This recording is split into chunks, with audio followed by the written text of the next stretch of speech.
We are live with another edition of 49ers Twitter Roundtable. I am your host, Jason Aponte.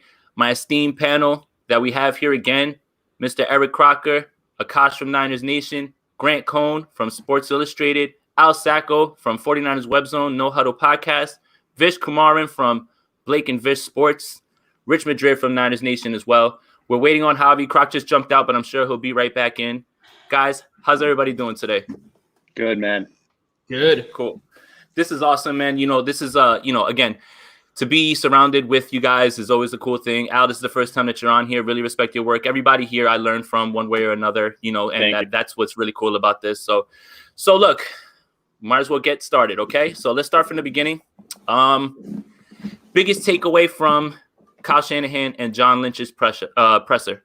So, this was yesterday. It got pushed up a little bit. People started to make their assumptions as to what it was, why it was pushed up, things like that. Let me get Croc back in here.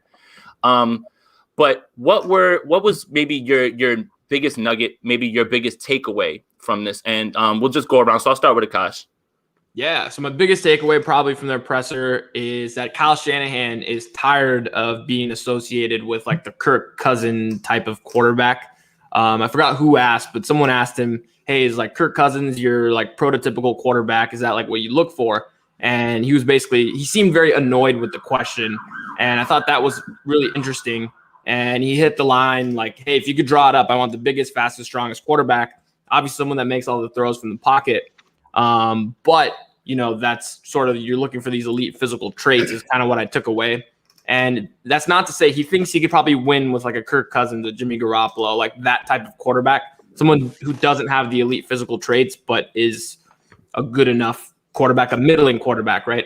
But if you're at 3, you trade up, you trade 3 first-round picks, you're looking for someone that could be sort of a star quarterback. And I think that was my biggest takeaway, is that he was annoyed of this notion that he's always looking for this Kirk Cousins type quarterback. Absolutely. Vish, what about yours?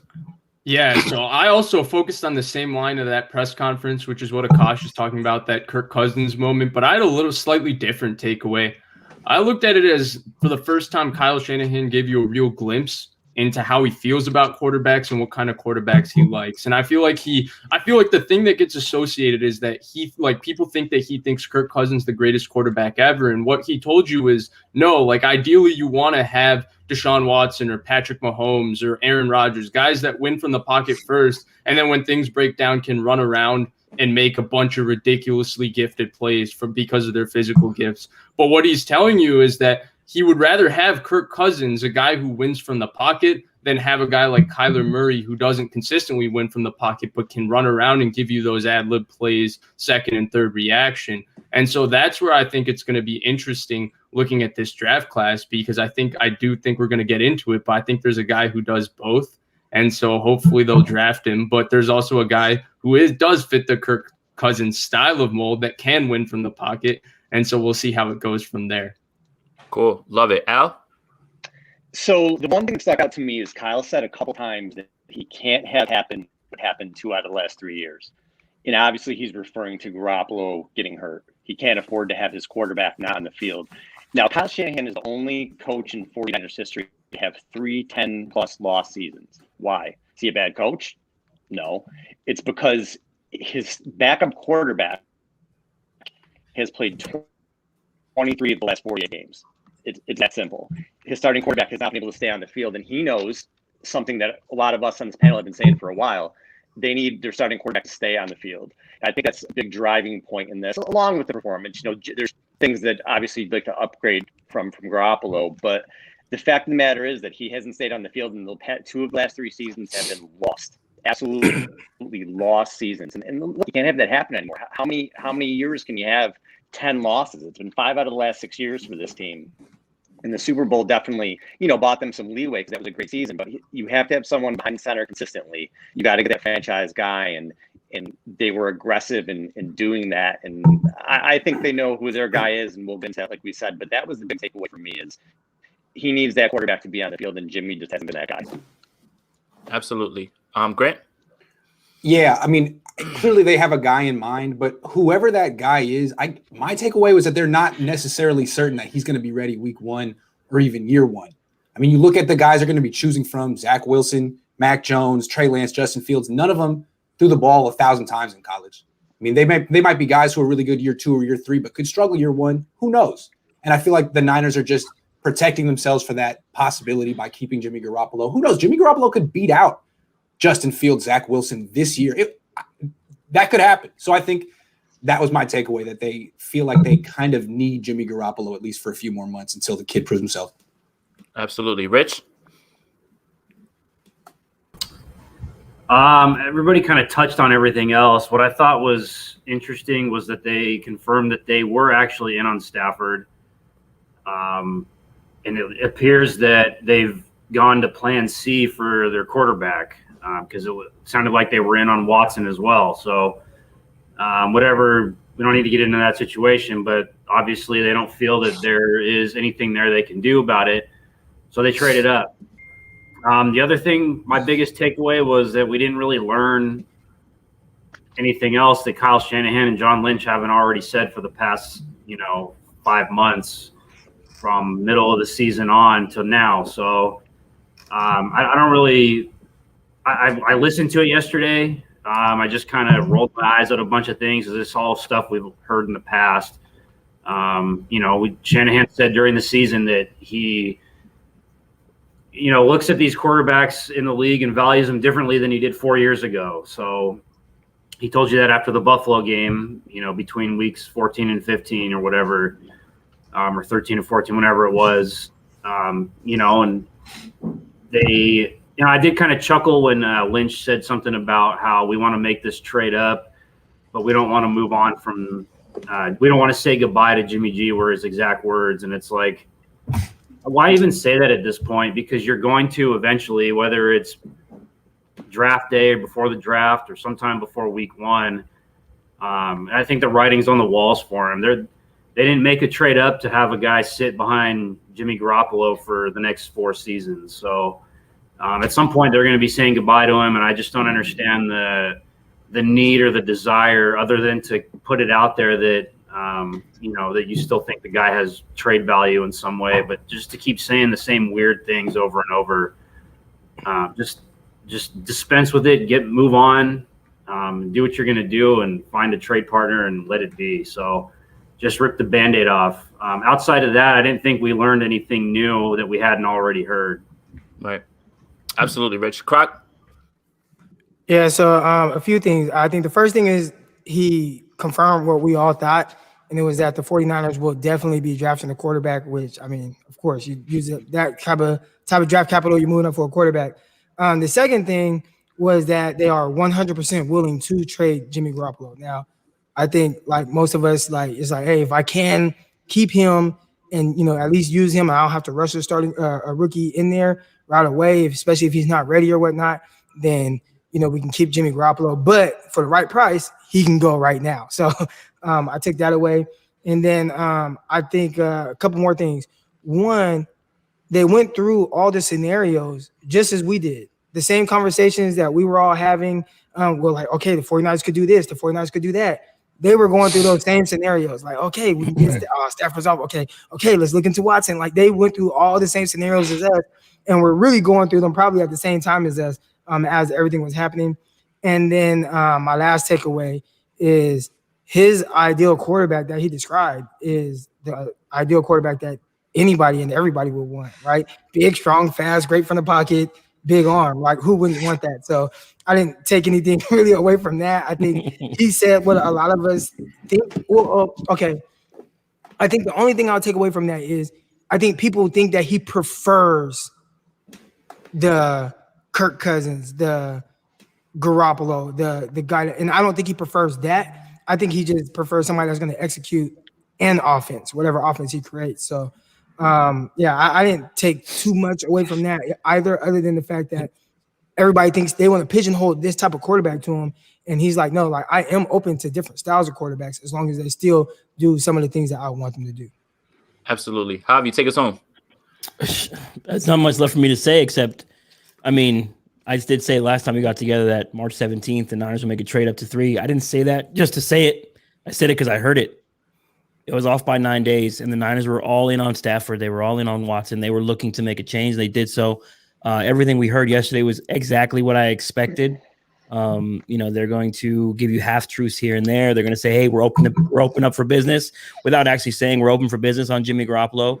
The Niners are in a win-win situation here. You can keep Jimmy; he plays well. You're winning games. You keep Jimmy. He doesn't play well. Your rookie comes in, he plays well. You can do a whole bunch of stuff here. You can trade him now. You can trade him later. We all know it's the beginning of the end for the Garoppolo era. Unfortunately for him, the Niners just can't risk having more losing seasons. Al hits it on the head all the time. 3 losing seasons out of 4. No other coach survives that. And Kyle knew it. He said it in his presser. We looked at our first 4 years, and we're looking at the next 4 years. He doesn't want a repeat of the last 4. He wants a better outcome of the next 4. So, it was everything I expected. And, I'm just glad they did it. I'm glad that Miami was willing to make the move, and Philadelphia got involved. It looked like a 3-way trade to me once it was all said and done, because the Niners traded to 3, and immediately after that, you saw the Miami to Philadelphia trade. So you kind of figured that was the only way the Niners were going to get to 3, with Miami having a contingency plan to get into the top 10. So everyone else hit it on top of the head, and it's field season right now. Yeah. And I agree. So my 2 cents on it, really the biggest thing that I took away from it was the quote where he talked about, you want people who are going to be strong in the pocket and have pocket presence and things like that. But you also need somebody when the play breaks down to make moves like Mahomes. And he's like, and who doesn't want that? That right there signified that's why Mac Jones wouldn't be the pick. We'll talk about that a little bit later. But for me, that sounded like a change in philosophy as far as what he wanted. And you guys touched on it. I think Akash said it. It's like you didn't choose Kirk Cousins because he's the best. It's just what you thought. That was your plan. And I love the idea of, making this move now, because if you don't, and I think Kyle said something to the idea of being left at the altar at 12. And that was really telling to me, because it's definitely meaning he wanted a quarterback, but knowing that if you stay at 12, it's going to be much tougher. So understanding that and moving up to 3, I think that was, it's a shift in philosophy, and it shows that, I'm, like Akash says, I'm a big process over results guy. No matter what happens, let's say the quarterback doesn't work, the process is correct this time because you went about it the right way in this offseason. So let's move on to our second. Real quick. I think it's hella funny that Kyle Shanahan said, "Who wouldn't want a quarterback like Patrick Mahomes?" Like Mahomes, dude, yeah, I know. I know. Dude, you didn't draft him. Hella funny. You just had to throw it in there. All right, look. So So you say that with a straight face, anyway. right. Hey, he also so, wait before he also said, but Kirk Cousins is a hell of a player, and a lot of people would be lucky to have a quarterback like that. So Stop, Kyle. He was Stop gushing it. when he talked. He about couldn't Kirk. stop. He was He- gushing. yo, He could not Hey, stop. not you real all, quick. hey, you all laugh, but Yes, Cousins Ken. has been a pretty damn good quarterback. not for the to last 2 seasons. not to No, we're not not laughing to about shit that. on What I'm, not to shit on Jimmy. Yeah, not to shit on Jimmy. When have you ever heard Kyle say some shit like that about Jimmy? right. So that's my Right. thing. He It's that loves Kirk. he had to stop himself too. He was like, I can't even really talk about players after he already said like 8 lines about it. Like he even caught himself. But let's Listen, move he on to says all that. Wait, He I says have all one that, question. and the Vikings missed the playoffs last year. Like, what are we Yeah. talking about? I have one question about that particular line with the Mahomes thing. I think you took it from the context of he said that why wouldn't you want that? What I took it as is how everybody would want Mahomes, right? He's ideal, but the reality of the situation is that you're not getting Mahomes. And if you don't have Mahomes, you would rather have Kirk Cousins than having somebody who runs around rather than doesn't execute your offense. That's how I took it. right. Absolutely. Great, So we'll move on. We'll move on to the next one. So, the Matthew Stafford thing really was something because it was unprompted. No one asked him about, were you in on Matthew Stafford? That was the first name that came out of his mouth, right? So that sounded like plan A, right? Like the one he looked at viable, right? So that kind of confirms that, there was a lot of interest there, right? My question is, did missing out on Matthew Stafford actually help the 49ers in this way? Because now they have a chance to have a franchise guy. And, we'll go, let's switch the order now. I'll start with Javi and then we'll go the other way around. Yeah, I mean, missing out on Stafford just makes you go back to other. I heard how he spoke about it. We look at this plan A didn't work, so we moved plan B didn't work, we moved plan C, and we're looking at how other ways to maneuver here, and they figured out other options. So, I mean, at the end of the day, would I have been happy with Matt Stafford? I think I'm with Vish on this. Absolutely, I would have been happy with Matt Stafford. But if you're going to be able to get a guy who's what's Justin Fields or any of these other guys, they're all in their 20s, 22. You get a guy yeah, you'll probably get a guy for the next 10 to 12 years where you're going to get Stafford maybe 5. So Right. you get a little bit more out of that. So yeah, I think doing that pushed them to make this trade. I think, again, he said it. We looked at our last 4 years, and he was pretty stern how he said it. We looked at our last 4 years, and we're looking at the next 4. He doesn't want to go the next 4 or 3 losing seasons and his quarterback missing 2 or 3 years. You just can't do that. It's not sustainable. Kyle will be fired in 3 years if he stuck around with Jimmy Garoppolo and Jimmy got hurt 2 of the other 3. That's just that's how it would go. So yeah, making this trade, and we talked about it. I think we all talk about it together individually when we speak to each other. The Niners need to take a big swing, and they did it. If you're going to go out on your sword, and you took a big swing, you sent off 3 picks total to get up to 3, and you took a chance. So I'm just happy they actually threw some balls and took a chance. Absolutely. Croc, talk to me.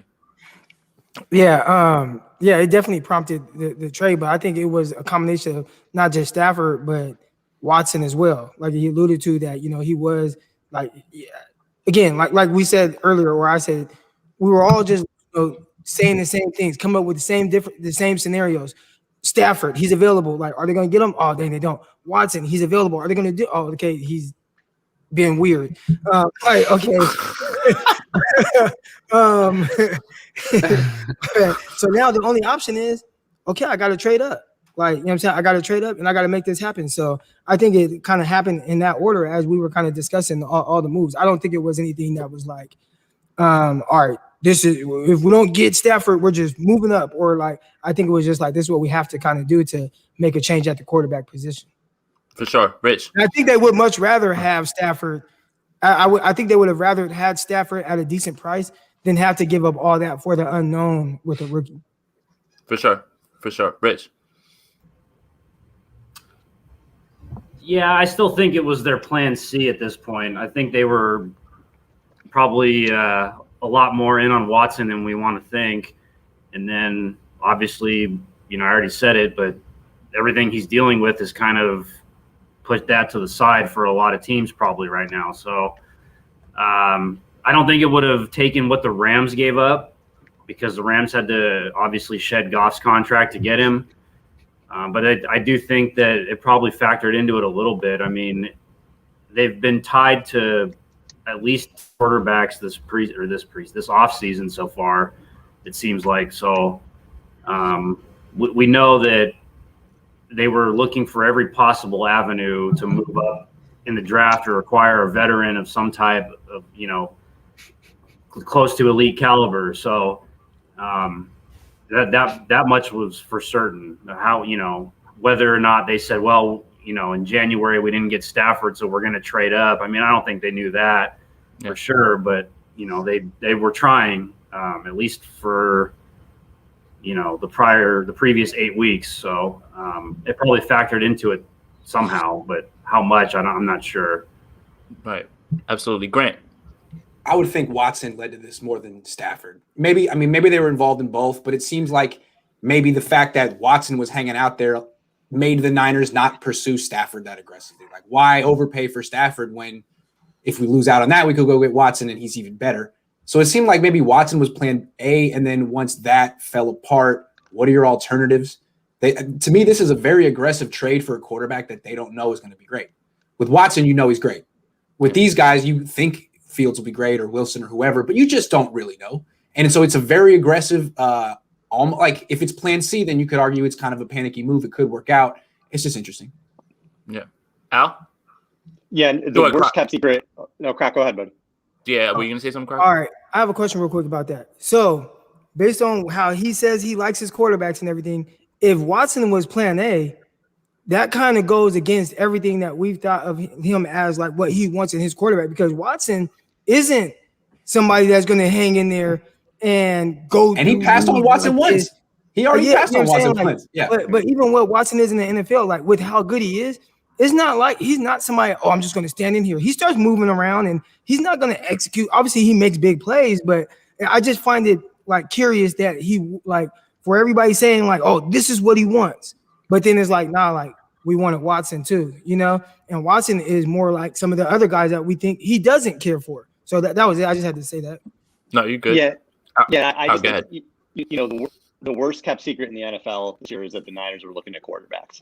People can deny it all they want to, but it seems like everybody was available. The Niners were looking at or interested in or whatever it was. And yeah, Stafford was interesting to me because they clearly had a price that they put on him that they didn't want to go over. You know, it sounded like they didn't want to give up that 12th pick. So they liked him, but they liked Stafford at a price. And then with Watson, obviously what is happening right now. So it takes him out of the equation. But just to get him, they were going to have to put a Godfather offer together, which is what they did for this pick too. So it was interesting that they had a price on Stafford. For Watson, I'm sure they would have given up multiple ones, and it turns into, you know this pick. And like Grant said, you go from having two sure things to look. We may love some of these quarterbacks, but how many quarterbacks end up being good in the first round? Usually it doesn't work out, which is a little bit scary. So they're taking a risk. They are. And we all believe that if you get the right guy with Kyle, and everybody says that, but that it can work because of the system that you're going into. So he can make anybody really at least look decent, maybe except Nick Mullins, but anybody with any kind of talent, I mean, that he can at least make look decent. So we're hoping that. But yeah, I definitely think, look, they ran out of avenues. Stafford doesn't happen. Everything happens with Watson. Now where do they go? Do you go to Sam Darnold? Did you have any interest in Carson Wentz? Where were they going to go? This was probably the only avenue. There's obviously someone they really like, and they felt it was worth it to put 3 ones together. We'll see if it comes to fruition. It better. I'm hopeful. But yeah, I definitely think it was sort of a domino effect, Stafford and Watson. And then once everything kind of went away, it came to this. Right. Vish? Yeah, I mean, this topic hits home a little bit. I mean, it does. I put it in there. I didn't really want to we were talking about it in Clubhouse, and I put it out there. I didn't mean to throw it at you. It's a good thought process because, like Akash would tell you, KP's mentioned the same sort of sentiment on this as well too. But it's just an interesting discussion. So go ahead, Vish. No, for sure. And I'm joking obviously when I say that, but for those who didn't know, Matthew Stafford was my plan A for the longest time for the 49ers. I was hoping it would happen so bad. I was willing it into existence, and I willed it out of existence. So basically, I think it's a giant cause and effect. I do think they were in on Stafford, and I do think he would have been plan A. The problem for them was that they weren't Stafford's plan A. For whatever convenient reason, Stafford and McVay just happened to be in Cabo together, and it seemed like Stafford really wanted to go to the Rams, and the Lions obliged. And I really do think, as Croc and Grant have mentioned, that Watson was really the big move that they were plotting. I think that's what was happening. I think that's why they were so quiet. They brought everybody back, which was something, again, we had all talked about at different times that we thought Jimmy Garoppolo's contract would be something that would be difficult for them to overcome to bring everybody back. And they also mentioned they were surprised that they were able to bring everybody back and have this roster. I really think they were gearing up to make a big push at Watson before the draft, and then this entire messy situation happened. And that's where I think they pivoted, and they started getting this, and they started going to their plan, as Rich called it, their plan C, which was trading up. And that's why I think the timing lined up this way, because they wanted to make sure that by the end of this offseason, they were going to get their guy. And now getting their guy has to be to get up to the number 3 pick and get their quarterback. And then before you send it to Akash, I did want to say one thing about what Croc said. And I think that the thing he said about Deshaun Watson actually lines up exactly with what Kyle mentioned in his press conference. And the thing with Deshaun Watson is, especially if you looked at him from last year, he plays quarterback first and then gives you the off-schedule stuff. And I think that's what Kyle is looking for. They call it playing quarterback, both Kyle and Robert Saleh, when they mention it. But he wins from the pocket first, and then he runs around and gives you the added element. And that's what makes him special, and that's what makes him a top 5 quarterback. And that's why I think Kyle Shanahan would have loved him in this offense. Absolutely. Akash, take us home.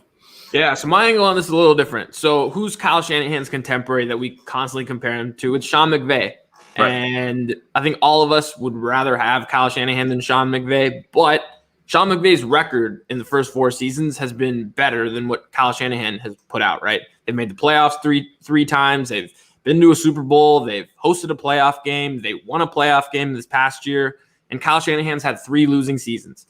And what did Sean McVay do? He didn't settle with Jared Goff and thought, okay, let's just run it back. Let's fix other holes we have. No, they got aggressive, and they took a swing for Matt Stafford. And so Kyle Shanahan probably looks at it and is like, hey, I got to play Russell Wilson 2 times a year. I got to play Matt Stafford 2 times a year with Sean McVay, Kyler Murray 2 times. Like at some level, I've got to upgrade at quarterback too. And that probably, I think made them a little bit more aggressive in their pursuit of Watson.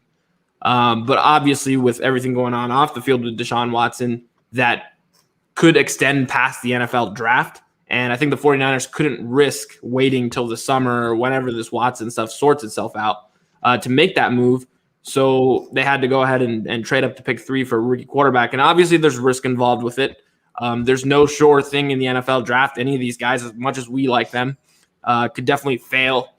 We think that they would succeed with Kyle Shanahan, but you don't know. And so I think they preferred a veteran quarterback from that route, from that standpoint. But those avenues just closed up. And so they had to go ahead and make this move. Yeah, and I mean, it's clear, it's evident that this front office was looking to upgrade based on just health, and then you're talking about play also as well too. But I do agree with Akash that it was a bit of an arms race when it comes to the NFC West. Now, you're talking about facing Stafford twice, you're talking about facing Kyler Murray twice, you're talking about facing Russell Wilson twice, and that's the thing. I think that at this point they were already in the business of trying to upgrade the quarterback position. But it's good to see that they had plan A, B, and C, right? And they're pivoting and they're moving in the right direction. Like, and when things come to fruition, you get your new information. Okay, Stafford's a Ram. Okay, Watson, that doesn't seem like something that can happen right now just based off of what's going on around him. You can't sit around and wait. So I applaud the front office for just saying, you know what, this is it. This was part of one of the plans that we had. And this one might be the best way because, again, I've been fully on board with a rookie quarterback because of how loaded you can make this roster. You can bring in free agents. You can pay guys premiums. You can really insulate a rookie quarterback with a ton of talent. And with the coach, as Kyle Juszczyk has said, Kyle Shanahan is the offense. If Nick Mullins can throw for how many yards and be mentioned amongst Andrew Luck and Patrick Mahomes, why couldn't you see a rookie quarterback doing something like this? And also, while giving your team flexibility to bring guys back, sign free agents, and really keep a top 3 roster at that place. And that's really Rich, where the knock it off. What we Rich, doing? Stop doing that. Is it on Twitter now? Stop doing that. All right, look. What am I doing? Let's move on. Let's move on. So we're talking about quarterbacks. I don't even want to see, honestly. Yo, these comments are hilarious, bro. Yeah, I know. I mean, my comment section has never been this lit. As far as like the things that are being said right now. But hey, let's move on. So look, don't look at the next one. Right. Oh, goodness gracious. All right. The big question, I guess, that we can go on is, we heard the press conference. I've been on my podcast saying that it wouldn't be a bad idea to hold on to Jimmy Garoppolo because, as Javi said, if Jimmy Garoppolo plays well, this team wins games because it is still an elite roster, right? But I have a feeling that we're not going to all have the same opinion on this. So I'm gonna do this one different. I'm gonna pick who goes next, and I'm just gonna bounce around. So we'll start with Rich. Will Jimmy Garoppolo be under center in Week 1? I hope not. Oh my goodness! Did he have to say it like that? Christ, man. Did he say Christ, man? All right. This? No. He okay, won't. Rich. It's gonna be whoever they draft. Okay. All right, Vis? Yeah, I'm going to give a little more elaborate answer than Rich, but I'm going to also say no. And so for me, it's 2 reasons. And the first reason is I still think there are quarterback needy teams out there. And the way it's going to work is that some team is going to get, as Kyle Shanahan said, left at the altar, whether it's the Washington football team, whether it's Carolina, whether it's Denver, somebody's getting left at the altar. And Jimmy Garoppolo is a viable starting quarterback, so somebody's going to be forced into making that move for him because they're going to frankly be desperate. And my second reason would be is everybody just brings up the Patrick Mahomes, Alex Smith conversation, like, oh my God, like, okay, Jimmy Garoppolo would be Alex Smith, but they don't bring up all the other bridge quarterbacks that were supposed to be bridge quarterbacks. Like Tom Savage lasted a half with Deshaun Watson. Sam Bradford lasted 4 games with Josh Rosen. Tyrod Taylor lasted 1 game with Justin Herbert. Tyrod Taylor lasted 3 games with Baker Mayfield. So there's all those kind of guys that don't last. And if you're Jimmy Garoppolo, and I'm talking now from Jimmy Garoppolo's perspective, if he lasts 3 or 4 games and the rookie takes his job, he will never be brought into a camp as the starting quarterback ever again in his career. And that's why with his no trade clause, and he can control his own destiny, And he has a powerful agent in Don Yee. Now is the time for him also to make his move and try to get to a Washington football team or a Carolina Panthers, a team with enough talent where he could still be a playoff quarterback next year and be their short-term future. Perfect. Grant, talk to me. Yeah, I think he's going to be the starting quarterback week 1. I think the Niners feel that, well, they don't even know if they're going to have minicamp, OTAs. Whichever quarterback they draft is probably going to be pretty green, even if it's Zach Wilson. These guys don't have that many throws in their resume. I think Jimmy Garoppolo is probably going to be the starter week 1. He'll probably get hurt eventually, and this guy will finish off the season. But I think Jimmy's going to be the starter week 1. I think they basically said so. Yeah. Okay. Akash. I say no. And you heard Kyle Shanahan kind of allude to this, right? If we get an offer that blows us away, then you never know. And so they've set the table up such that they can have Jimmy Garoppolo back week 1. And if they get an offer that blows them away, which we don't really know what that means, right? It's relative. They would flip him at that point. And that could happen draft weekend, after the draft, training camp, like it did with like Sam Bradford and Carson Wentz, I think. But I do think, like Vish mentioned, there are still quarterback needy teams, and there's someone that's going to miss out on this like musical chairs, right? Whether it's Chicago, New England, the Washington football team. I know they've signed these like veteran guys, but I think they still have enough money. They could rework Jimmy's contract, whatever, and trade for him at that point. And I do think that ends up happening. I think it's time for sort of a clean break here, and for the 49ers to just go in a completely different direction and not complicate the situation extra with keeping Jimmy Garoppolo around and just sort of turning the franchise over to the rookie and someone who's a clear bridge quarterback just based on salary and things like that. And then the last thing is just the money savings, right? You trade him and immediately you save $24.8 million or whatever. And sure, free agency's over and you can't use that money, but it rolls over into next year and it'll only help. So just keeping him on the roster just to be a bridge when you can find someone to do something similar at a lot lower value, I think is just a smarter business. Perfect. Al? Look, man, I think if he comes back, it's going to be a circus. I really do. The first time he's the only person in the stadium who doesn't see the linebacker in the middle of the field and throws an interception. The first time he takes a bad sack, the first game they lose. If you got somebody like Justin Fields or whoever sitting behind him, the whispers are going to start. The fans are going to get going. He's already been the most scrutinized quarterback in the NFL, arguably. You put him in this situation, it's just going to get 10 times worse. Now, I'm not saying they can go in with a rookie and Josh Rosen. They have to get someone else, whether maybe they do swing something for Sam Darnold or whatever it is.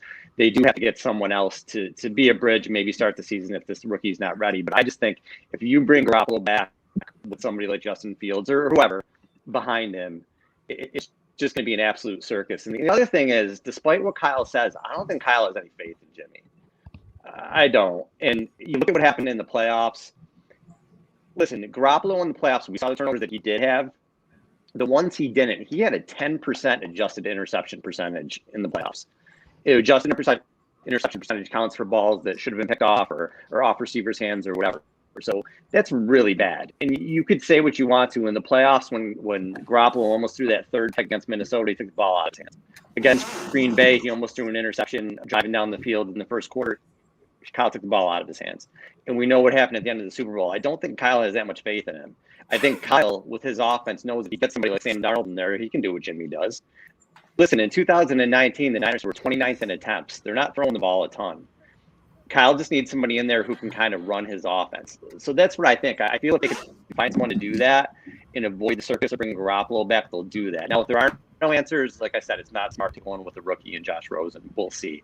But that's my belief. I think given the fact that it's going to be crazy and the whispers are going to be going from day one, and the fact that I don't think Kyle has that much faith in him, or he feels other quarterbacks can do what he does, I'm going to say he's not going to be back. I agree with you. He hasn't had any faith in him since the beginning of 2018. Right. Croc, talk to me. Yeah, no, I feel like he'll be back. I feel like the only way that he wouldn't be back, or I feel like he'll be starting under center week 1. I feel like the only way he wouldn't be is if somebody blew them away with a trade offer. And I just don't see someone really giving up a bunch of capital like that unless like their starting quarterback gets hurt.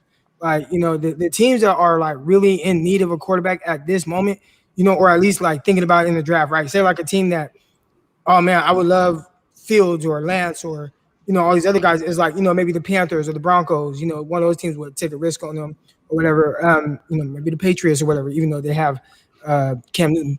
But like, even if they miss out, they have somebody kind of in place, right? Like the Panthers have Teddy Bridgewater.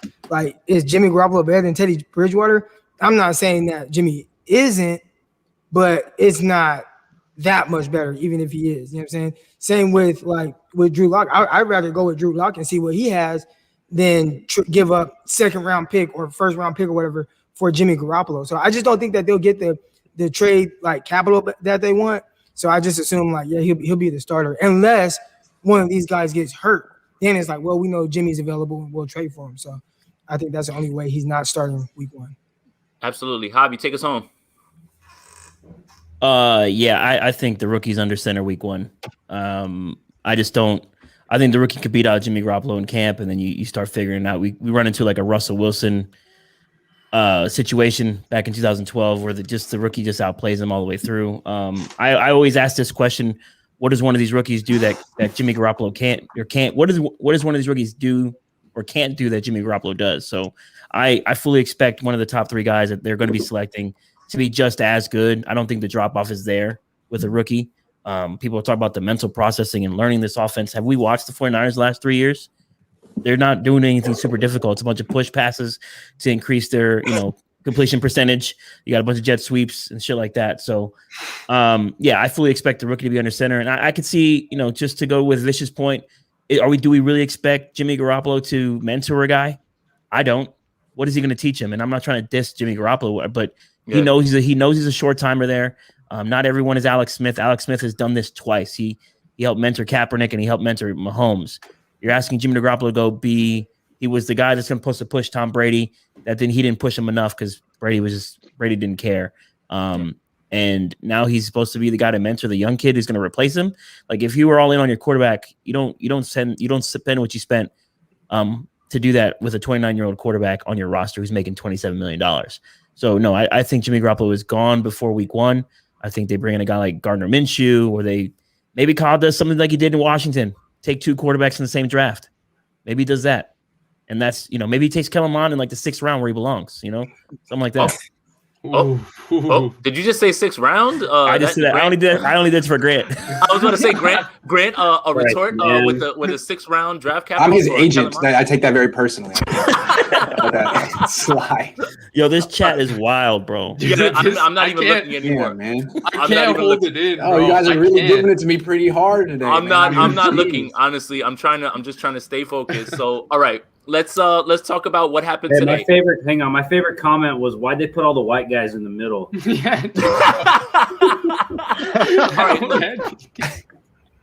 All right, let's keep moving. So today we had pro days, right? So it's really funny how this press conference happens. It happens on Monday and you understand where you're going for your pro days and everything. So we had Mac Jones today with Kyle Shanahan and John Lynch and Bill Belichick, which that's me throwing something out to try to see if someone else, picks up on it. All at Mac Jones's. And Adam Peters went to see Justin Fields. Let's start with Mac Jones first. Okay. Now, for people, who have heard me speak, Mac Jones is a fine quarterback. He's the safest, it feels like, as a starter, right? For my money, and especially when you hear what was said in the press conference, you don't move up to 3 to take the safest quarterback. Okay, even if you swing and miss on the high ceiling prospect, you still moved up for that, right? So I'll do this again like this, where I'll pick someone and I'll pass it around. Let's start with Grant. Grant, Mac Jones Pro Day. What did Mac Jones Pro Day show you today, if anything at all? I didn't watch it. Okay. I was driving home from Lake Tahoe. Good call. I opened up my phone and I saw like everyone tweeting about pro days, and I just was like, man, I'll try again in a few hours. I didn't realize people looked at pro days that closely. I mean, really? What did you guys learn? Hold on. What did you guys learn about Mac Jones that you didn't already know today? Or Justin Fields? He's fatter than I thought he was. He's pretty fat. Pretty fat. We knew he was chubby though. We knew that Justin Fields could throw deep. We knew that he could run. It was cool. Good for them. They had a great day. Okay. Those little guys played their hearts out. All right, Al, since you wanted to jump in, talk to me about Mac Jones today. No, you know what? I thought it was okay. You know, he didn't make any throws like Justin Fields that you're like, oh my God, look at his arm. But I thought it was okay. It wasn't mind blowing, but for me, I think pro days are really overrated, man. Like the tape is there. I think that's a lot of what you should base it off of. But I thought he looked okay today. I think he's a guy that you can plug in, and in a system like Shanahan's, he'll be fine. He'd be fine. You know, I think he'd be a good quarterback. I don't think he's the type of talent that you trade 3 first-round picks for. But I think if they stayed at 12 and took him, I'd be like, okay, you know, I think he'll be okay in the system. I'm not, you know, running around excited about it, but I think he'd be okay. I think he could be a decent pro if he gets in a good situation. So, you know, I wasn't blown away, but I did okay. I think if he gets in a good situation, he'll be on a good team. I don't think he's somebody you trade 3 first-round picks to move up to 3-4. Marcus Spears said something today on ESPN. He said, he said, what quarterback takes you above the X's and O's? And I thought that was great. So you got a guy like Mac Jones. I think he could definitely run the system and be good in that system. But a guy like Lance or Fields, I know we'll get into this, they can take you above the X's and O's. They can, when the play breaks down, they can make it happen. They can put the team on their back. So I thought Jones looked like what I expected. He could be a decent quarterback, but he didn't blow me away. Okay. Croc, you so the reason that I'm going to you, Croc, right? You were one of the first people that actually said, you know, chill out on Mac. Like, do you understand what he does and things like that? But I just want to get your opinion on what he did today in his pro day and what that, you know, how that affects what you were thinking. Yeah, I think I have a different level of appreciation for pro days because it reminds me of like private NFL workouts, right? So like I remember when the Eagles flew me in for a private workout. And when you walk in there, there's like 70 people from their front office. And it's literally the biggest interview you'll ever have in your life. So like, there's like a lot of pressure and just seeing like how a guy looks in person and how he performs. Like every NFL team that brought me in for a workout, like they've seen my film.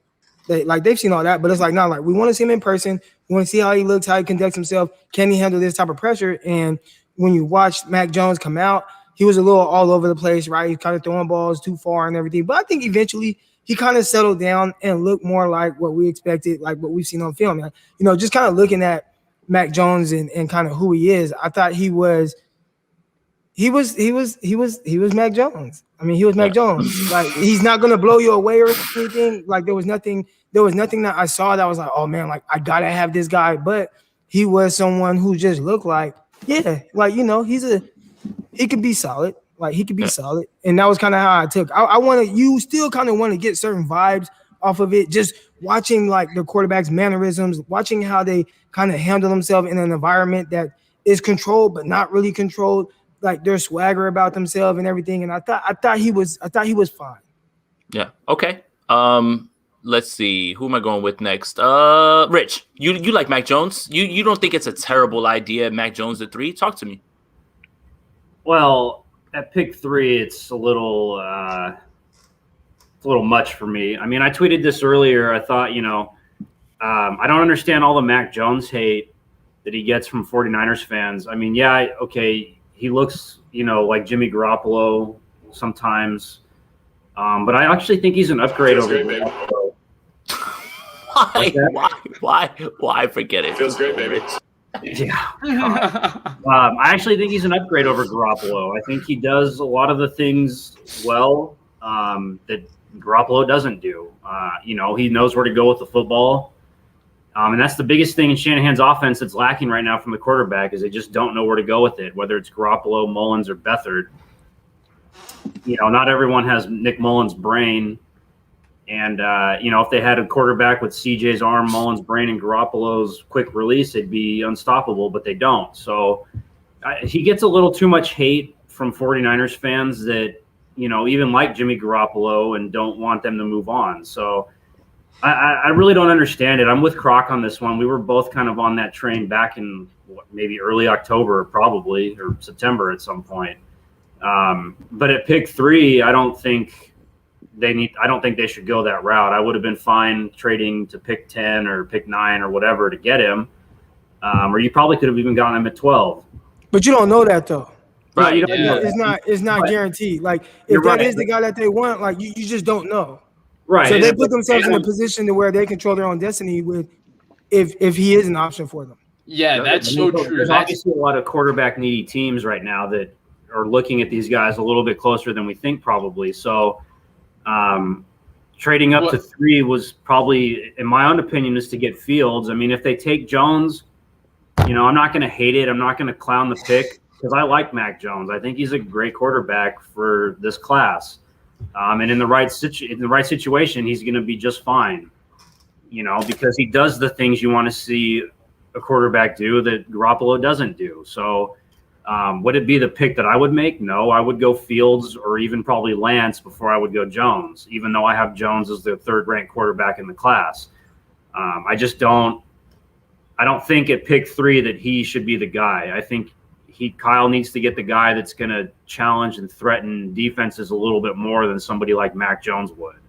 Right. Vish, you wanted to jump in, so I'll let you go. Yeah, no, what I wanted to say is I feel like what Rich said is something that people have been saying on Twitter all the time. Like, why would you trade up to 3 if you were going to get Mac Jones? He would be there at 8. Well, you don't actually know where he was going to go. This time last year, mock drafts were telling you that Jordan Love was going to go in the top 15 and Justin Herbert was going to fall out of the top 15. So just because a mock draft tells you that Mac Jones is actually valued at pick number 8 or pick number 12 or pick number 14 doesn't actually mean that's Mac Jones's actual value amongst people in the league. So if the 49ers feel they had to go up to 3 to get Mac Jones, they probably had to go up to 3 to get Mac Jones. And that's because they know what's going on in the league and you frankly don't. So that's what I wanted to say to that. My feelings on Mac Jones in general, I thought his pro day was fine. Like, I thought he moved fine. I thought he threw the ball nicely. I think his personality is a little more goofy than I expected. Like, I thought he was a serious guy, but he seems to be kind of like a goofy, kind of jovial kind of fella, I guess. That's what I'm trying to say. But yeah, that was that. In terms of taking him at 3, I personally don't think it's Rich if you think he's the quarterback. As Rich has pointed out, he throws with anticipation. He knows where to go with the ball, and he's accurate. So he's definitely an upgrade over Jimmy Garoppolo. He's a more accurate thrower. He's a better thrower because he can throw the ball down the field more. He knows where to go with the ball, which is something Jimmy Garoppolo doesn't always know. And he's smarter. So he is a definite upgrade. And my thing is, like, taking him at 3 or the 2, you don't trade up 2 first-round picks to get Mac Jones. If Mac Jones reaches his full potential in this offense, which is like Matt Ryan, which is a franchise quarterback MVP level player, you're trading 2 first-round picks for Matt Ryan in his prime. Drew Brees wasn't the most physically gifted quarterback, but Drew Brees won on these things in terms of knowing where to go with the football and accuracy. And he had both of those things in spades. And in his prime, you're probably trading up 3 first-round picks to get Drew Brees. So I don't understand that logic either. Personally, I would prefer Justin Fields, but if Mac Jones is the pick at 3, and that's because Kyle Shanahan wants him, I don't think it's a bad pick, and it makes sense, frankly, to me. All right, let's do Akash, let's do Javi right after that, and then we, because we're already at 48 minutes, so we can get to Justin Fields, and then we can get to the last topic. So go ahead, Akash. All right, so I'll go a little different angle. You were talking about the Bill Belichick side. So I thought it was interesting, and I think Peter King said split the baby, right? So they sent Adam Peters, who we all know is kind of their lead scout, right? Not necessarily John Lynch. So they sent him to Ohio State. They also sent Rich Scangarello, right, the quarterback's coach, out to Ohio State. And Kyle Shanahan and John Lynch go to Alabama to see Mac Jones, and a lot of people were freaking out, like, hey, man, he's passing up on seeing Justin Fields. He's going to go see Mac Jones instead. Like, is that a sign? Like, what does that mean? And obviously there was no combine this year, and a lot of NFL business happens in person, right, at the combine. That's when a lot of value for trades or free agent signings, all that kind of stuff is set. That didn't happen this year. So I thought it was interesting that Kyle Shanahan and John Lynch spent a lot of time with Bill Belichick and Josh McDaniels, and the conspiracy theorist in me wondered if Kyle Shanahan and John Lynch specifically chose to go to Alabama to have this in-person time with Bill Belichick while also getting to see Mac Jones, getting to see Najee Harris, who didn't participate in that first pro day. And obviously Alabama just rolls out a ton of talent. So yeah, that's kind of why I thought, okay, maybe they chose Alabama now, and then they could always reschedule with Justin Fields later at Ohio State. As for Jones' actual pro day, I mean, a lot of people are making fun of it on Twitter, but I thought he was fine. I mean, there was nothing that you didn't see on film that you saw on the pro day, right? He was exactly who he is, who can like make all the throws. His arm strength doesn't like wow you, but it's good enough, and he can make some of the throws on the move that you need him to, and he would certainly fit in Kyle Shanahan's system. I think his biggest disadvantage and why we were comparing these guys is because they had their pro days like one after the other. And so it's really easy when you watch Mac Jones for like 45 minutes and then you watch Justin Fields for like 45 minutes and you're like, yeah, there's one guy that's clearly has, better physical traits than the other player, and it just pops, whether it's how the ball comes off his hand, how he drives throws like down the seam, outside the numbers, and, Fields' balls are just on a line. Mac Jones isn't necessarily. So just things like that. When you just look at them back to back, you can see the difference. And that's why I thought this pro day was kind of unique. Whereas if you just watched Mac Jones on his own, you'd come away, I think, with a slightly different opinion. I'm sorry if I'm making faces or if I'm trying not to laugh, is because this comment section is like electric at this point. I hate to give my Wi-Fi is working this time. Yeah, and I hate to give attention to it, but goodness gracious. All right, Javi, take us home on this and then we'll talk about Justin Fields. Just to piggyback off Akash's point, why 3 guys went to Columbus, 3 guys went to Bama. I guess that's the COVID rules. Only 3 guys per team. So 6. Okay. You have 3 guys that are allowed per team to do that. So as far as Mac Jones pro day, I said it looked awful. I went back and watched it again. It was exactly what I expected. Like Croc said, he started off a little shaky, looked a little nervous, kind of settled in. He did overthrow a lot of deep balls. I thought some of the commentary on Twitter was hilarious today with Kyle Shanahan and his PTSD. That stuff was pretty funny. But with Mac Jones, to me, he is who he is. You can win with that type of guy. But I think I go back to the comments about Kyle Shanahan, what he said. You're looking for a top 5 guy. You don't trade up to go get a guy you could get at 10, 12, maybe even at the back end of the first round. The Mac Jones climb from being a 3rd rounder to a 1st rounder has been pretty absurd in my opinion so far. We got to see him at Senior Bowl. I know the Senior Bowl is a different environment, but when you're fumbling as much as you fumbled, you only have a couple really good passes with just different guys around you. It just concerned me.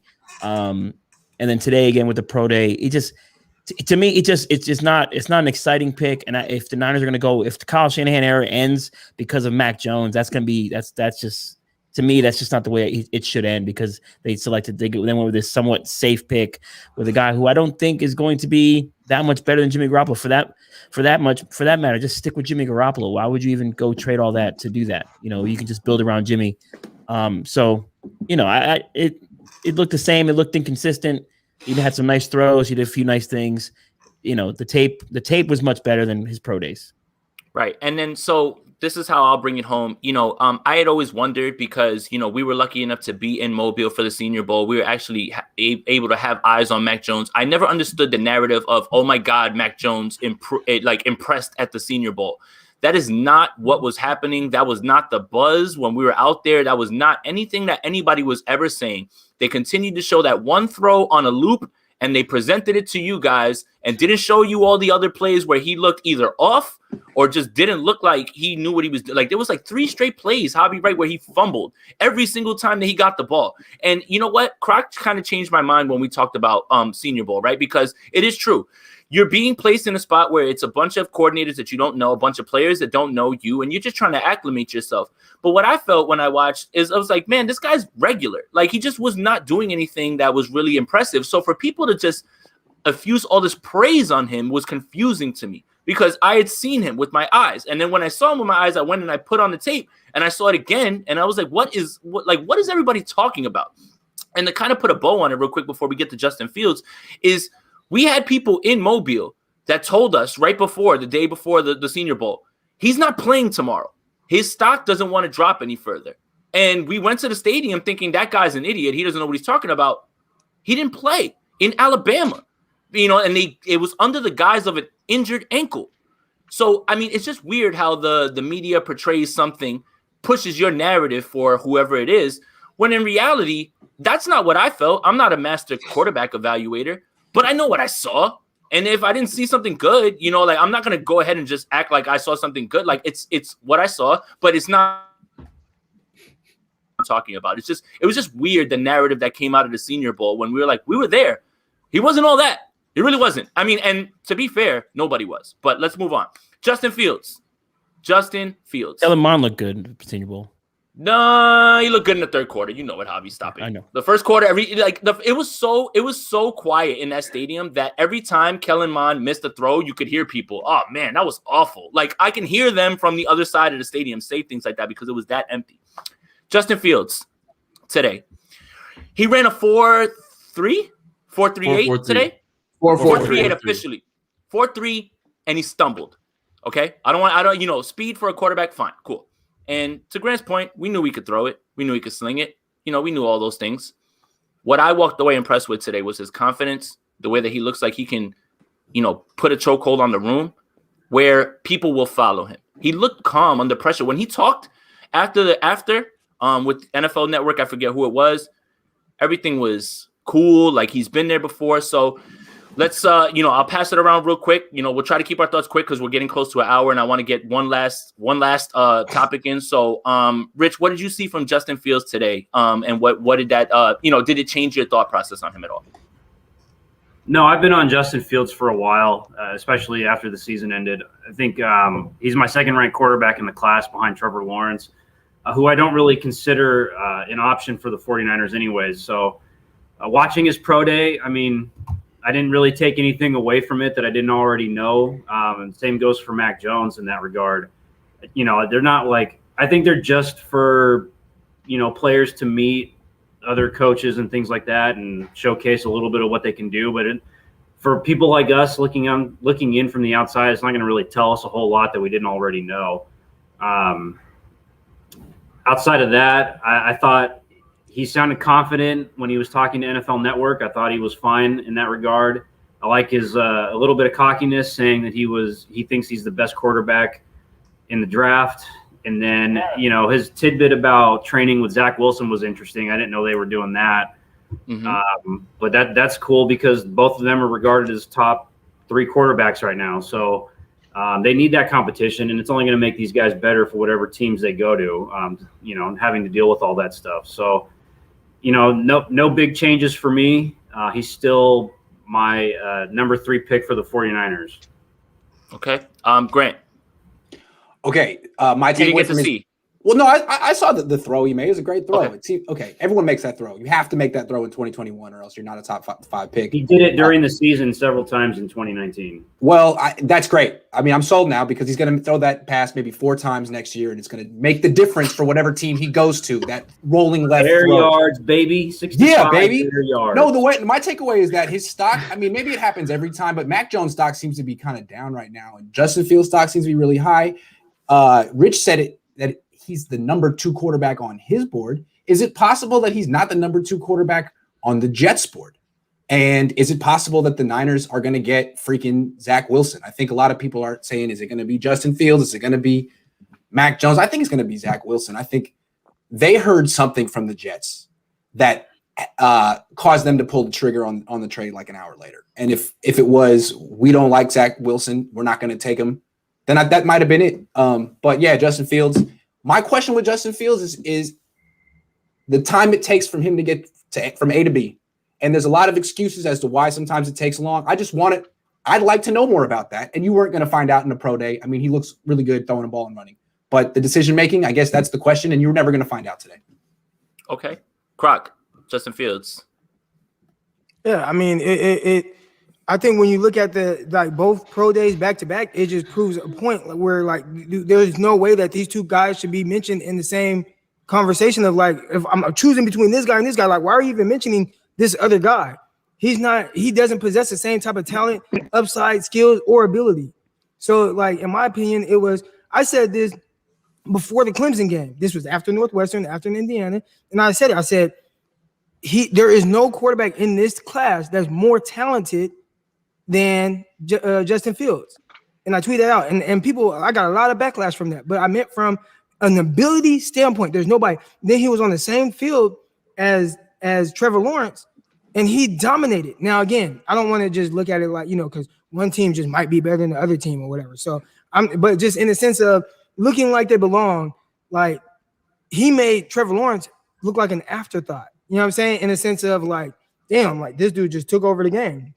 I get the part of people kind of nitpicking on his game and like, okay, well, look at this and look at this. But like his coach said, when his coach was talking during his workout, and his coach was like, look, people can roll one clip or a couple clips or whatever and say like, oh, well, he went slow here or there. But he's like, I can show you plenty where he's going boom, boom, boom, boom, boom, and making his throws. And Darren Orlovsky, or however you say his last name, he tweeted out a video of him in the red zone where Fields did just that. He dropped back, boom, oh, no, not there, boom, slid left, and perfect throw to the back pylon. Like, he does these things, like, and people don't want to point out that. Like, they want to show, like, right. Look at this sack right here, and he didn't go through it. Oh, look, he missed his read. But let's talk about the times when he does execute. And nobody wants to talk about those things. He executed far more than when he didn't, like, period. Like, you know what I'm saying? Like, for the first 4 games of the season, he had more touchdowns and incompletions through, like, first 4 games of the season. So it's like the dude can execute. He can't execute at a high level. Again, we've seen some ups. We've seen some downs. My biggest thing, even from the season, was I want to see, like, how does he react to adversity? Because some of these other guys, they don't go through adversity at all throughout the year. I think he handled the adversity extremely well. Mac Jones, he handled adversity. Alabama kicked everybody's ass. He had the best players on the field every single week that he stepped on the field. Trevor Lawrence, throughout the season, he's running through the ACC. The only adversity that Trevor Lawrence had to go through was he had COVID. And then after that, he didn't face any adversity until they were getting their ass kicked by Ohio State. You know what I'm saying? So, like, I just say in the sense of, like, I want to see how he handles adversity, how he goes through ups and downs and things like that. And I thought each time he had a down moment, I thought he did a good job of responding and coming back up. And then you come through the pro day, and it's like, of course, like, I'm going to show you I'm the man. Like, I'm going to show you this is what I do. And then they brought up, like, oh, well, what do you think about having another workout or another pro day for the 49ers? Like, yeah, I want to show them, like, this is not a one-time thing. This is what I do. Like, that's what he said. So I like his confidence. I like everything about him. Again, I've always said that I felt like he was the most talented, or I didn't think that there was any quarterback that's more talented than him. And, like, it's like, I don't know, like, that's it. But that was my takeaway. Sorry. Real quick, because something just came across, and I know this has nothing to do with anything, but it does have to do with Deshaun Watson. The lawyer Tony Busby, who has 19 people that he is talking about, says that he will not be speaking publicly anymore about this, which contradicts exactly what he said earlier. I don't know what that has to do with anything, but I thought I would pass that across for anybody that's watching. Just throws a little bit more on the whole situation. So, Al, talk to me about Justin Fields and what you saw today. So, I mean, look, athletically, that's off the charts, man. You know, the throws he was making, his arm strength, the way he can move. But I'm interested to see what this is going to do to his draft stock, because everywhere I went, I feel like he was getting picked apart. Greg Cosell made some comments about him. I saw a ridiculous tweet, might have been from Gil Brandt, maybe, that said people had him in the 4th round, which I thought was like, come crazy. On. Like, what the? Yeah, like, it's nuts, right? Nuts. So I mean, this is a family show, Croc. Matt Barrows today said that he didn't run a 4.43. He said it was more like a 4.53, probably. I mean, wow. Come on. You know, it's just there's been a lot of nitpicking at him. You know, I almost thought before this pro day, what would happen to him would happen to him with Deshaun Watson, where really Deshaun Watson should have probably been, you know, the first pick in that draft.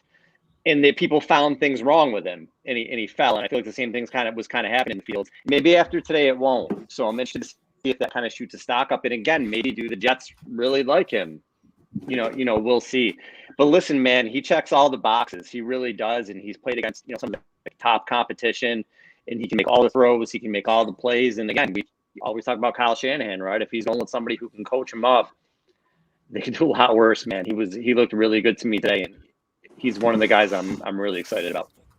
Hey, sorry, absolutely. I said Matt Barrows. I meant Matt Mayoko. Matt Mayoko. Yep. Yeah. Absolutely. Right. Absolutely. Akash. Yeah. So on the Zach Wilson, Justin Fields thing, so they both worked with John Beck. He's their, like, quarterbacks coach out of SoCal. So they spent, like, the month here before that. He's actually a Kyle Shanahan guy. I think Kyle Shanahan had him for a couple seasons. Washington. If I remember the story, it was like Kyle Shanahan pounded the table to, like, want to draft John Beck, and I think he ended up with him. So there's some connection there. Do with it what you want. But the part that I found interesting about Justin Fields is Zach Wilson had an impressive pro day, I thought. And, you know, they had a similar script, right, for their pro day, the 65 throws or whatever. And Justin Fields was like, okay, I can one-up that. And I thought he had the best pro day out of any, you know, the top 5 quarterbacks, just in terms of the throws, the accuracy, the arm strength. the 40 times, all this stuff put together. Because he's the most talented. Of course he did. He's the most talented one out of all of them. Sorry, go ahead. I'm back on me. Nah, you got it. No, Croc just had to make sure he told you that. Yeah.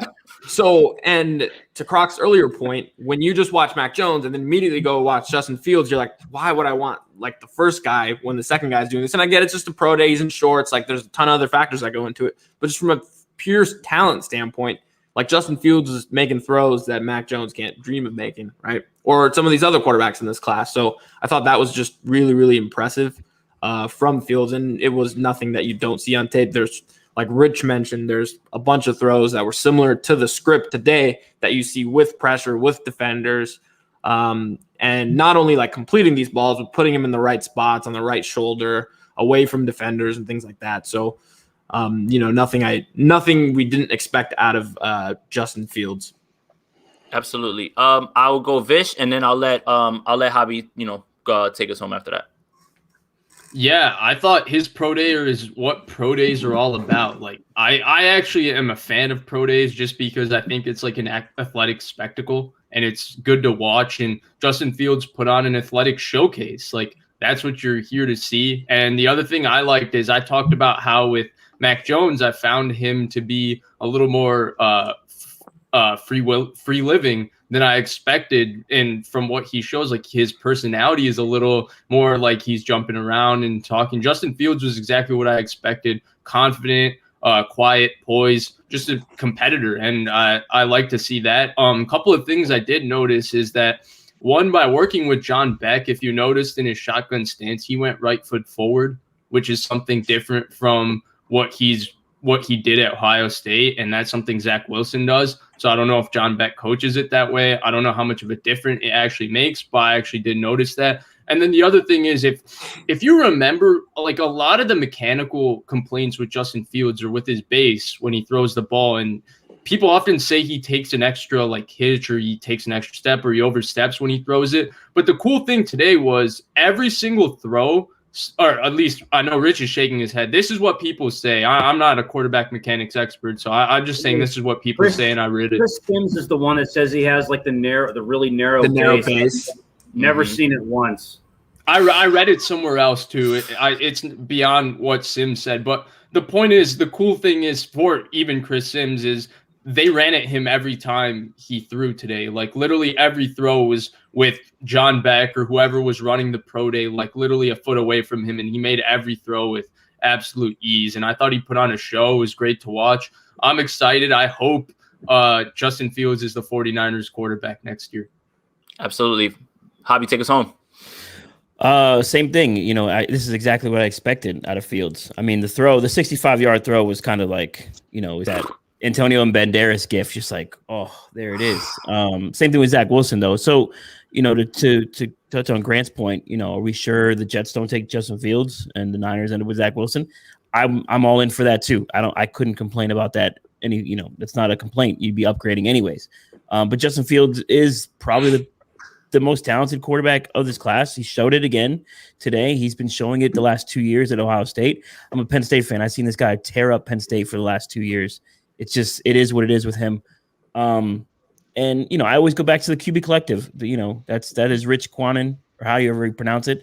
That's just, it is what it is. The Niners have been, I don't think the Niners have hidden what they're trying to do here with Kyle and Justin Fields, the QB collective, all that kind of stuff. So, I was just excited to watch it, and it was everything I thought it would be. And I thought it was just interesting that the Niners traveled to Columbus, or John and Kyle traveled to Columbus, whether that was to pick up the other guys or just hang out with Justin Fields afterwards. I thought that was a big deal. So, but I really hope Justin Fields is the pick at 3.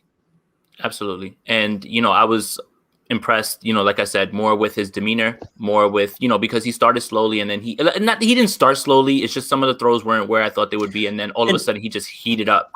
And the thing that I kept hearing that, he struggled with intermediate routes, this, that, and the third in college. It's not on tape either. And then he showed it in the pro day. Like he was hitting those intermediate routes rather easily. I know it's against air, but the fact he's putting it where the ball needs to be, leading his receivers on target. I've always been told to study the tape with a moving target, wherever the quarterback is throwing to a moving target, if they're moving away from the quarterback. And he does that with relative ease. So I think Fields is the pick. I hope they don't mess this up. I want to say the F word, but they better not mess this up. Yeah, don't. Yeah, but this is a family show, so I mean, Croc got really close. I could see it. He was about to like let it go, and I was just like, oh well. All right, so let's move on to our last. Who is the pick at 3? Let's we're here hour 10.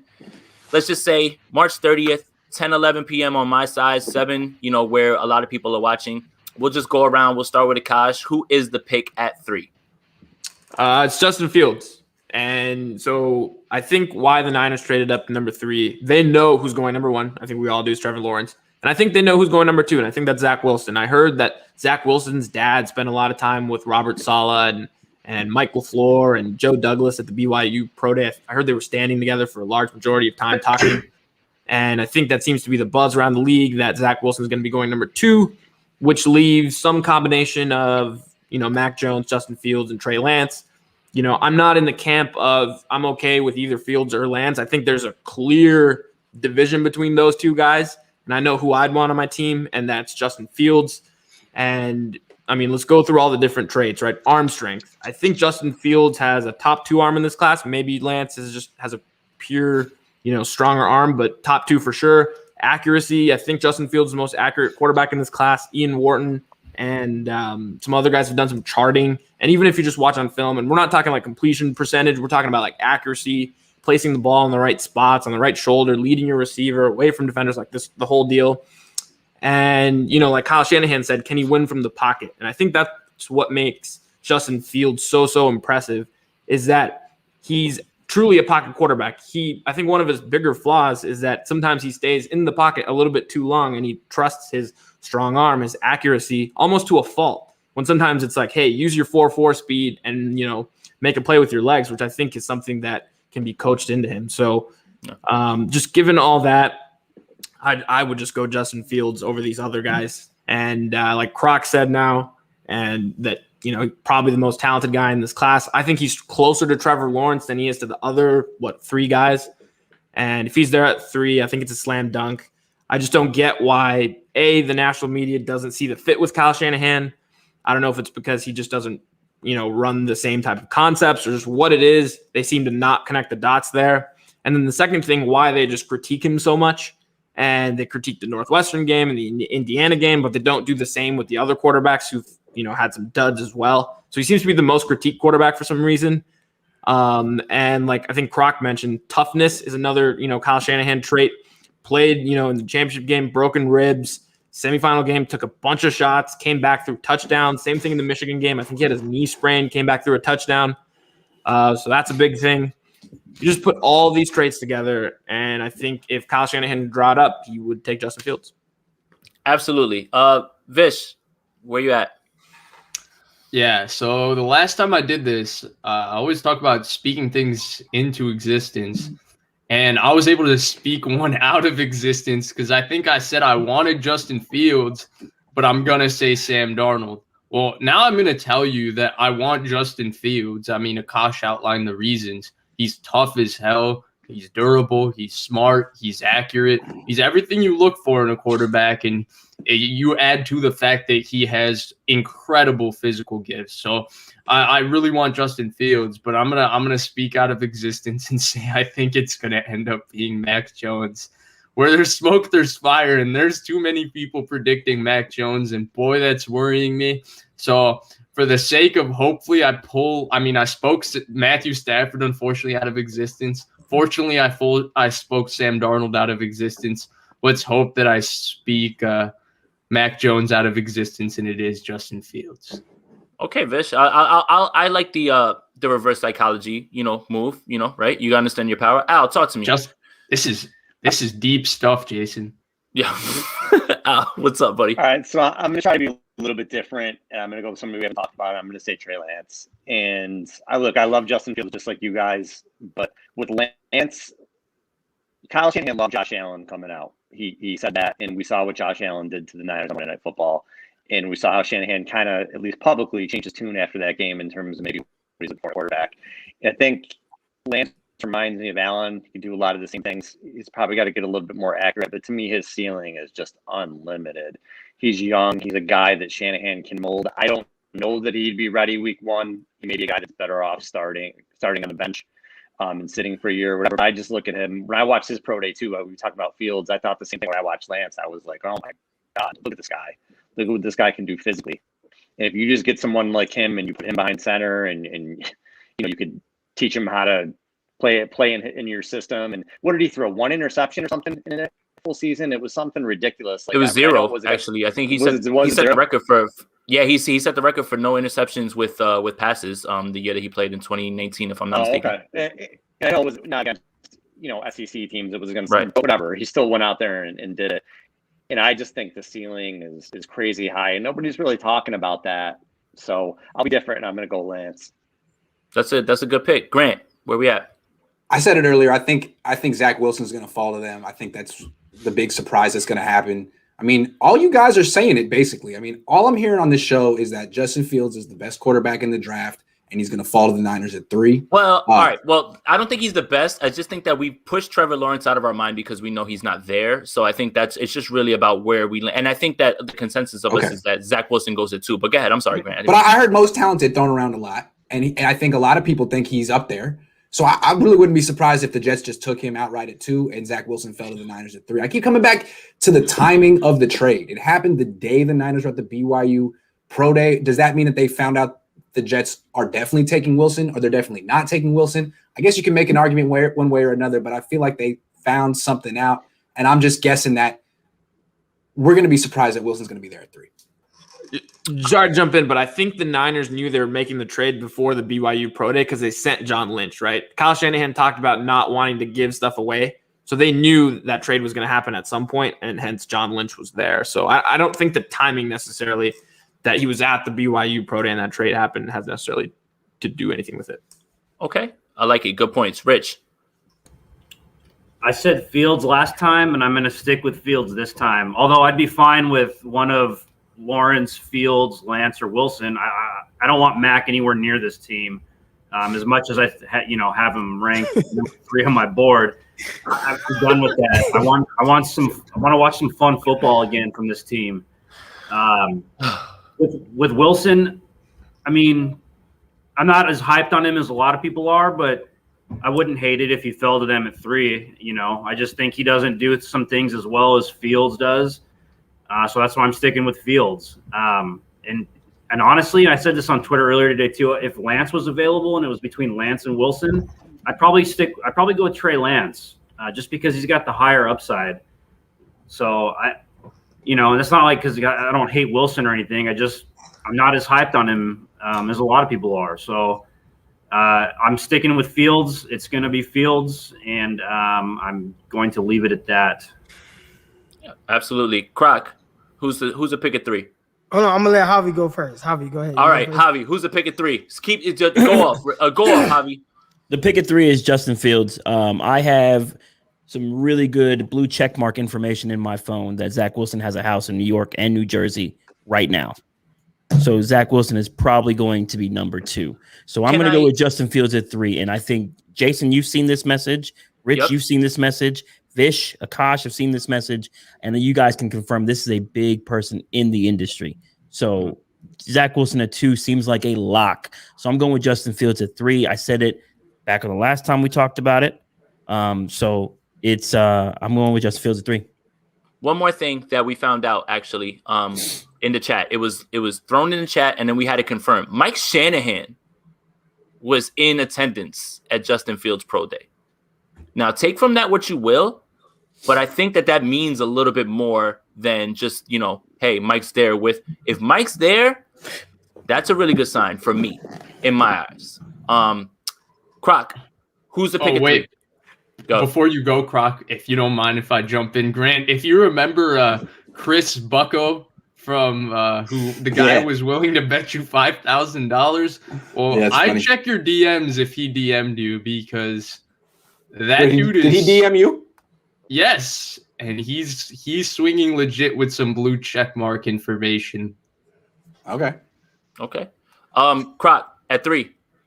Yeah, I'm going with Justin Fields. The crazy thing is everybody, like, when they watch the 49ers, there is always, oh man, like, what if Kyle had this type of quarterback? Like, what could he do if he had this type of quarterback? And then they want to push Mac Jones on him. Like, I think that's just so odd, right? Like, we hear that all the time when you see these special quarterbacks. Man, what if Kyle had this type of quarterback? Well, now he has an opportunity to have that type of quarterback. Now, will he be open enough to have to coach somebody up? Like, I like Fields. I think he should be the guy, but he's not perfect. And there are things that he's going to have to improve on to be able to fully execute an NFL offense.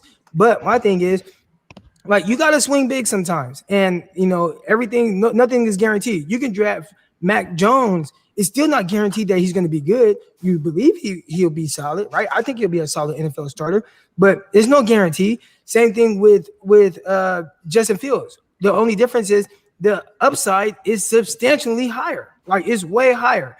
And it's like, I always look at it like this. You can strike out swinging, or you can strike out looking. And I would rather strike out looking. Like, I'm not playing it safe. I don't play nothing safe in life. Everything I've done, I've taken big risk to, do some of the things that I've been able to do and some of the opportunities that I've been able to have. So this is a big risk. They traded up. They put all their chips in the little table. You swing big. You don't strike out looking because you want to get somebody like Mac Jones who will, he fits the offense. Well, how about get somebody where you can fit your offense to them and you can be like a home run hitter. You know what I'm saying? And you passed on guys that give you an opportunity before because you wanted to go the little soft way and get Kirk Cousins and stuff. And he will be good. Like, who wouldn't like Kirk Cousins? Kirk Cousins just missed the playoffs with a 1,400-yard receiver, another receiver that's like over 1,000 yards with Thielen. He had one of the best running backs in the NFL, and he missed the playoffs. So stop talking about Kirk Cousins. Yeah. All right. And let's really put some talent in this offense and put him in a situation that's definitely ideal for him with all the weapons that the 49ers have. And obviously, a solid defense and everything. And let's go win. Like, Kyle, you're supposed to be the guy. You're supposed to be the man. You're supposed to be this offensive guru. So make it work. Make it work. Yeah. This guy has a lot of talent. And people talk about pocket pass. Justin Fields is a pocket passer. He just has the ability to run. Like, is he a little late on throw and stuff? Okay, well, coach him up. Kyle. You get paid a lot of money. You're one of the highest paid coaches in the league. You got long leash. You got all the coach him up, and it'd be big.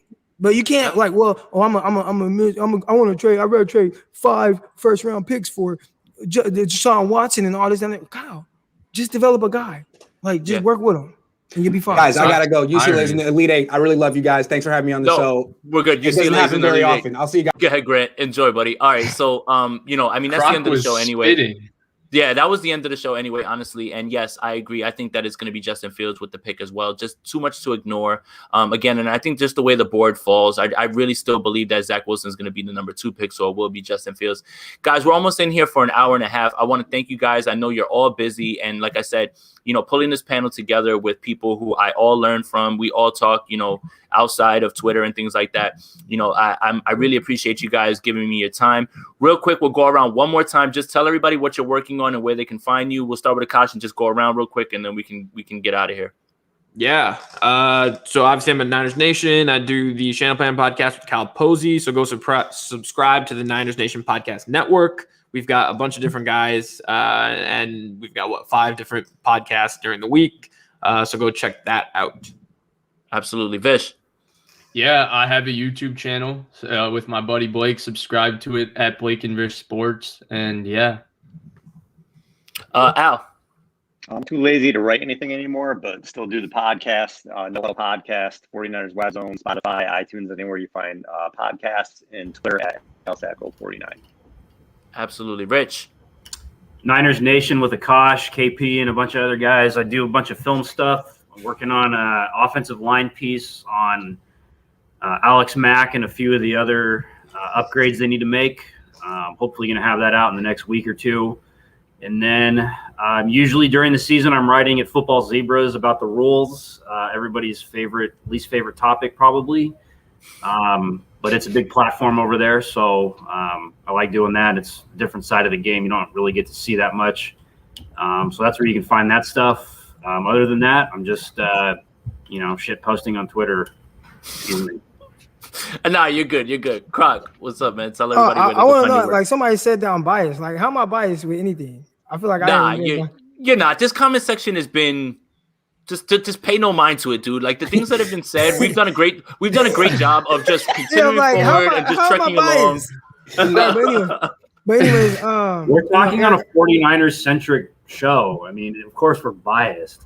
Eric _ Crocker on Twitter, and Patreon account, patreon.com/CrocTalk. Absolutely. Rich, Javi. Yeah, at @HaviVeg _ on Twitter, 4th and Goal podcast, and then of course 49ers Gold Mike. Find Jason's work there, a bunch of other people's for articles, upcoming news, and information. We're working, but you know the deal, Jason. Yep. And for me, if you guys enjoyed this video, I like to pull these things together. I like, again, thank you guys for your time. You can subscribe to my channel on here. Make sure that you give a like, share with your friends, and make sure that you follow all of these guys because I learn from them all the time. I always have great discussions with them, and they always teach me things. And that's the important part. I fill my cup up with their knowledge as well, too. So follow me on Twitter at Jason Aponte 2103. Look out for Sprint Right Option Podcast, which I do with Andrew Pasquini 2 times a week.